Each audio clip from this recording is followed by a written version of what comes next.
लोकशाहीचा बुलंद आवाज, रिपब्लिकन वार्ता महाराष्ट्र। जालना जिल्ह्यातील मंठा शहरात 79व्या स्वातंत्र्य दिनानिमित्त मंठा शहरात आमदार बबनराव लोणीकर यांच्या प्रमुख उपस्थितीत भव्य तिरंगा रॅली काढण्यात आली। भारतीय सैनिक आपल्या प्राणांची बाजी लावून देशाचे रक्षण करतात। कुठल्याही परिस्थितीत सैन्याचे मनोबल न खचू देणे ही आपली जबाबदारी आहे, असे प्रतिपादन त्यांनी केले। रॅली दरम्यान भारत माता की जय, वंदे मातरम, हिंदुस्थान जिंदाबादच्या घोषणांनी शहर दणाणून गेले होते। मुस्लिम विद्यार्थिनींची उल्लेखनीय उपस्थिती पाहून लोणीकरांनी त्यांना आमच्या सोफिया कुरेशी आणि विंग कमांडर व्योमिका सिंग अशी उपमा दिली।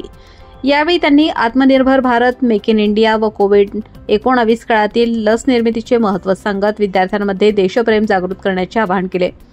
यावेळी रॅलीमध्ये पोलीस उपविभाग अधिकारी रेंगेसाहेब, तहसीलदार कल्याण काळदाते, पोलीस निरीक्षक मनोजकुमार राठोड, गटविकास अधिकारी संतोष गगनबोने, नगराध्यक्ष वैजनाथ बोराडे, भाजपा तालुकाध्यक्ष नितीन राठोड, उपाध्यक्ष शरद पाटील, नितीन सरकटे, अरुण वाघमारे, दीपक बोराडे यांच्यासह अनेक लोकप्रतिनिधी, अधिकारी, शिक्षक, विद्यार्थी व नागरिक मोठ्या संख्येने उपस्थित होते।